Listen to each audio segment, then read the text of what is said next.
Over 100 years of horse racing history. And your home for what's happening today is Tommy Walski's Sport of Kings. Today, we'll track the man of the track. Stephanie catches you up on all the news. Our race of the week is the Emerald Down Stakes. Tommy will recap some of the major stakes in racing across the nation. In our Trainer's Corner, we'll learn how to shoe a horse. Our salute to the champions is a 2007 Preakness. And now here he is, BC's ambassador to the world of horse racing, Mr. Tommy Walski. Here at Hastings Racecourse, whenever you're in attendance at the races, you can count on one thing. You'll be listening to the voice of track announcer Dan Jukich, and recently we took our Sport of Kings cameras and followed Dan for a day. Here are your early scratches and rider changes for Monday, May 21st at Hastings. I come in Friday morning. We do pre-scratch for Saturday's card. If we are racing Saturday and Sunday, as we currently are, we take scratches on Friday morning. So I come in, put them on the phone line so our patrons can get the advanced scratches, get their handicapping going, and try and find the winners. After that, if there are a few tough and challenging names, which there can be at times, I'll head out to the backstretch and talk to the owners, the trainers, the grooms, and interact with them. You know, the backstretch is an interesting place, great people back there, and I always enjoy going back and talking with everybody. Well, race day, I'm here a couple of hours at least beforehand. I've done my prep work at home in handicapping.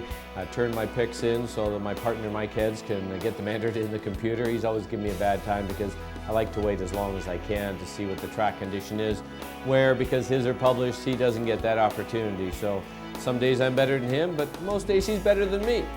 And then we come up here, get our overweights done, and get prepared for our show, which goes on about an hour before post time. Then Mike and I run through the card live, no tape, it goes live. And after that, we go right to the booth and do scratches and changes, and it's time to get on with the race card. Well, once the race card starts, of course, we've got Paddock Show, which Mike hosts, and I kind of chirp in the odd time, and if I have something to say, most of the time I leave Mike on his own, but sometimes there's a little tidbit that maybe he's missed and I'll throw in.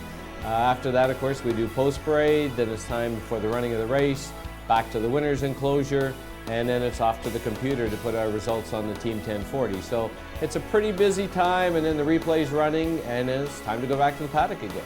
Well as race calling and handicapping, of course, I do simulcasting for BC for both racetracks and help out TBC, our off-track outlets, in trying to prepare a schedule for the month. We do try and do a lot of reciprocal with some of the tracks, in that if they take us, we will take them.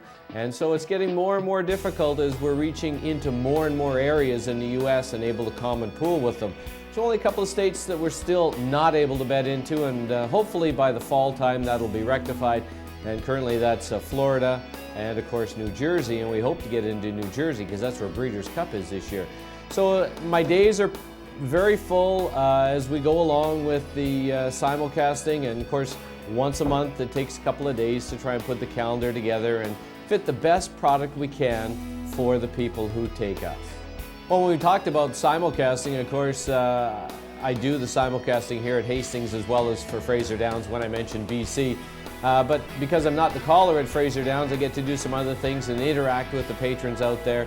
And there really is, as I mentioned earlier, there's nothing like interacting with the backstretch, and really our patrons are great. And they always like to talk horses, talk shop.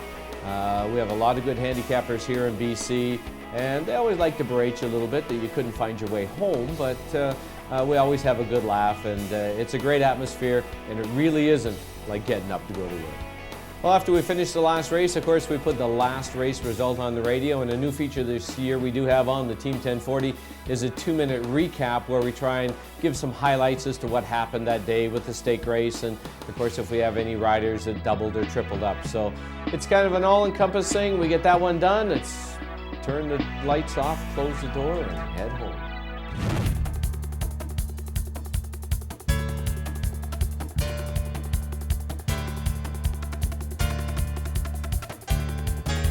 Today on our Racing Across the Nation segment, this is the part of the show where we show you the viewers some of the top races seen throughout North America, races that incidentally you can only see by watching the Sport of Kings. First up, we're going to take you to Maryland, Pimlico Racetrack, the home of the Preakness Stakes, You're going to be watching the $200,000 Emirates Breeders' Cup Maryland Stakes. In this race, 2 horses to watch. Number 2, Diabolical, and the 7-horse Talent Search. And they're off. Talent Search quickest of them all to the front, from Diabolical in first word, and Semaphore Man to the inside, followed by Fleet Valid, traveling about mid-pack now. And Celtic Innis has one beaten. That's Zero Code, who was a beat slow to begin, and about 7 or 8 lengths off the lead. Talent Search and Diabolical has quickly joined the front, but Talent Search a half a length in front from Diabolical. Fleet Valid third, and Semaphore Man on the inside in first word, a length and a half. Euro Code and Celtic Innis is last to make the far turn run with 3 furlongs to race.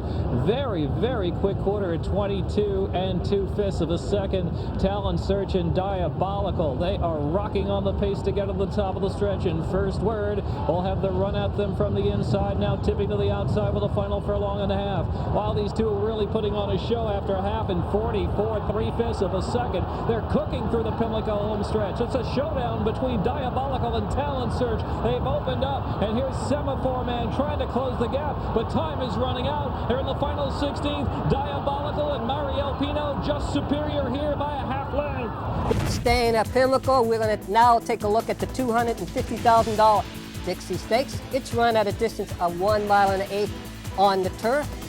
Horses you want to watch are number 12, Remarkable News, ridden by Raul Dominguez, and number 3, Cosmonaut. Remarkable News tracks intently in second, another 2, and here's Cosmonaut right there, a close presence in third. Stay Close has dropped about 6 or 7 lengths in the front in fourth. Einstein's got to get going now from 5th. Silver Tree is next in 6th, and Woodlander is 7th. Can't Beat It is next, has been taken to the outside. Dreadnought is next as they approach the far turn run. Oh, we have a spill there. Oh, we have a spill at Mending Fences. Mending Fences went down, and so Remarkable News is up front. Remarkable News leading the way by 3 to the top of the lane. Cosmonaut in second. A length and a half, and Silver Tree now has run, and plenty of run. Silver Tree is rolling up on the inside now. Takes that third spot with 1 furlong to go. And inside the final furlong, Remarkable News. Cosmonaut on the outside is set down and setting sail. And all of a sudden, Silver Tree is flattened out. From the back is Outperformance into third. It's going to be a close finish as Remarkable News is holding. Remarkable News and Cosmonaut 1-2. Now we take you to Belmont Park in New York, and this is where you're going to be watching the $150,000 Chevy Stakes. It's a fillies in there. This is a race named after the legendary Chevy, obviously. 5 outstanding mares in this race, including the odds-on favorite number 3, Sugar Shack, ridden by Eddie Cole, and Teammate, the number 5 horse, ridden by Carlos Velasquez. The opening quarter in 23 seconds, and the odds-on favorite Sugar Shake leads 3/4 of a length. Teammate is running in second, a length and a half. Last Romance at the rail. Silmaril on the outside. Then Rahi's Appeal and Swap Flipperoo. Opening half mile in 46 4/5 seconds. And then midway on the far turn. And it is Sugar Shake in front. Teammate, Rahi's Appeal in between horses. Down on the inside, it's Last Romance. Silmaril back in 5th, and Swap Flipperoo.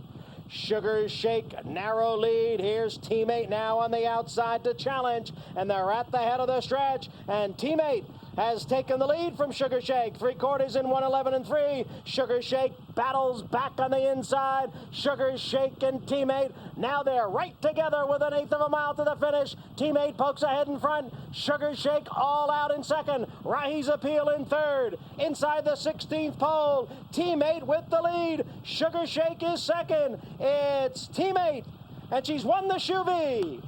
Don't go away. The Sport of Kings. We'll be right back.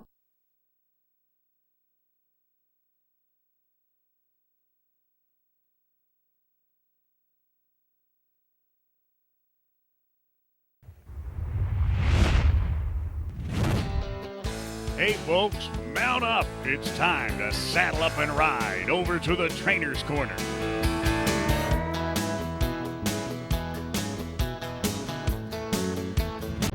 I'm here in the barns with noted horseman and blacksmith Brian Kozak, who is going to help us shoe a horse today.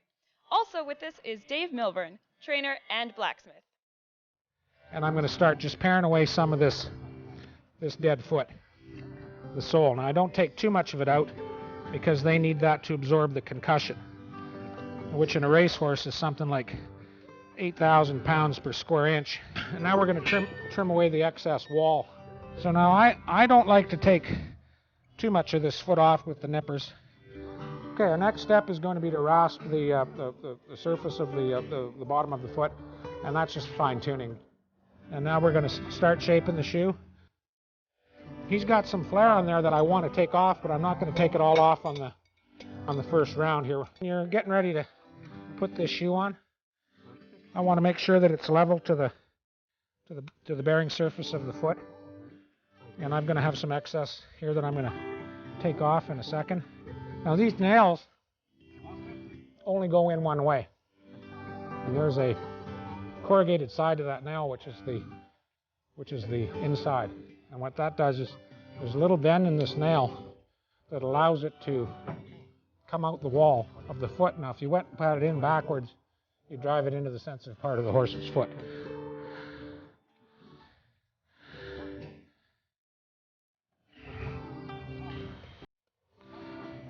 And this is kind of a feel thing here. When I first started, I didn't know if that nail was going to come out or not, but you can kind of feel it. Dave really helped me with that. Now there's a real critical moment coming here, and that's that nail sticking out there. You got to get that in there and wring that off. Now you need to put this nail in deep enough that it's not going to come loose, but not so deep that if it does come loose, it rips off a bunch of foot. Now I'm going to dress this foot down, and why I do that is because I can take all of this excess foot off here and use the shoe as a guide to do that. And just comfort that horse. Now I also like to just place that foot back down as opposed to having him mash it down. We've got a rookie helping now, and she's doing a good job too. Again, we'll get that hind foot over there. I'm just going to have a quick sight down this foot. Looks good to me, to my eye. And we're going to put some more nails in.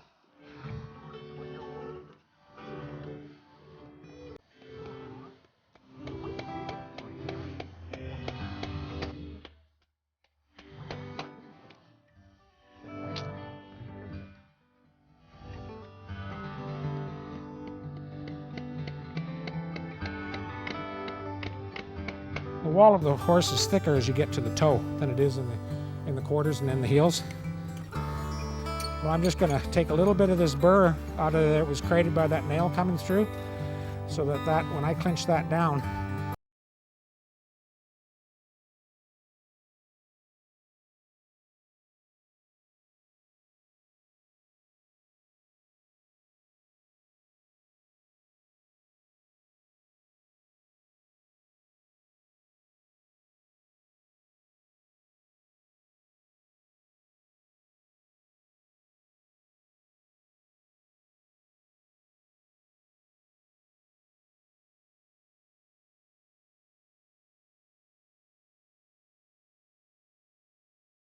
and I'm going to get that smooth, so if this horse were to grab himself on that opposite leg, he doesn't cut himself, or a handler.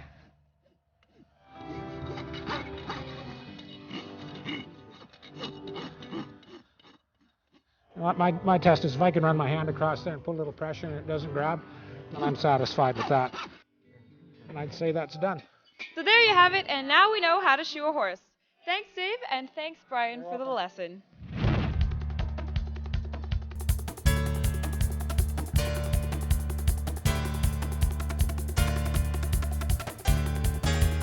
And now, to get you up to date with all the happenings in and around the track, let's saddle up with our own Stephanie Mercier. The $45,000 Jim Coleman Province Stakes was run on Monday, and it was a great competition between CTHS Sales Stakes winner Stephenson and rivals Ukashata, Ghost Pirate, the Saratoga Express, and Packer Sweep. Let's take a look at the stretch drive. As they turn for home, wide into the stretch is the Saratoga Express. Ukashata on the outside, Stephenson and Packer Sweep. It's Ukashata on the outside, the Saratoga Express. Ukashata to score, the Saratoga Express second, Stephenson third. The holiday weekend saw trainer Terry Jordan